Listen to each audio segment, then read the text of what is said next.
critical portion of my avatar recently traveled to Pullman, Washington for the Virtual Journalism Summit at WSU. The event featured a Q&A with Helen Thomas and Bob Schieffer. This one comes from Genza Misfit. Hello, Bob and Helen. And Second Life Übervater Philip Rosedale even explained, among other things, the concept of mature behavior in virtual worlds. New capabilities like this, you're going to have people having sex and you're going to have people, being mature in their activity. Now, educators who have long championed 3D platforms might be accepting of this and appeased by Linden Lab's effort to zone adult content, but many in the higher learning community, be it in the US or across the pond, are still skeptical of the technology.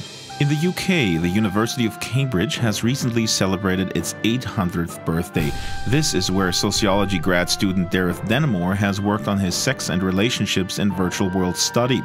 For our interview in SL, I expected the meeting place to be a bit more posh, but... We're in a treehouse. We're not in a Cambridge University-sponsored sims because none exists. It's a question of adopting technologies and realizing that these are important or not. Cambridge at least let Dareth use university broadband to run around the grid and gather information from over 250 avatars. Dareth says his identity and intimacy survey shows a more representative picture of how people interact in SL. It seems like Second Life romances and relationships and even cybersex are portrayed as almost uniformly negative within the media. I always think that there's two sides to every story. And more news stories seem to recognize the significance of virtual relationships, like this one from Newsweek.com. It follows a woman from California and a man living in Wales. The Second Life platform became a facilitator for their affection, yet hardly the solution. Dareth says one of the long-distance love stories he encountered illustrates the common goal that the people who are in online relationships are mostly looking to move them offline. I know one in particular of a man and a woman who met in Second Life. He worked for about 9 months to get her a visa to come over to his country in Canada. They are now happily married, have been so for about 2 years. Dareth conducted all of his interviews with avatars in character, so to speak,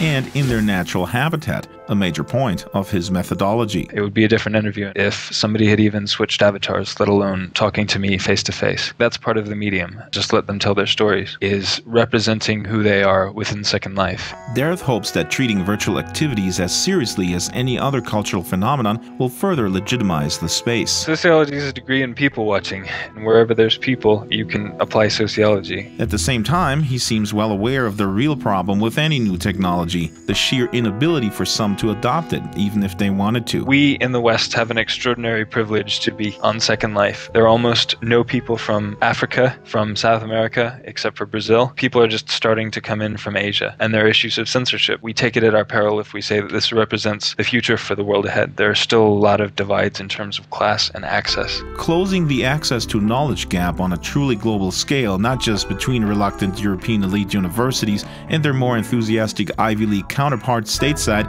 might indeed be a Herculean task. But when in despair, just consult one Mr. Rosedale whose seemingly unshakable confidence outshines us all. Back at WSU, he left no doubt that the future has already been written. If you were in your working career, around about 1998 or 1999, you had to get an email. You didn't want to, but at that point you felt like the world would leave you behind. You're all just eventually going to have an avatar. And some of you will still not really want to have one when you finally have to get one. But you will. I knew that resistance was futile. So much for free will in the technology revolution. I'm Draxtor Despres, getting with the program and encouraging others to do the same. 1, 2, 1, 2, 3, 4.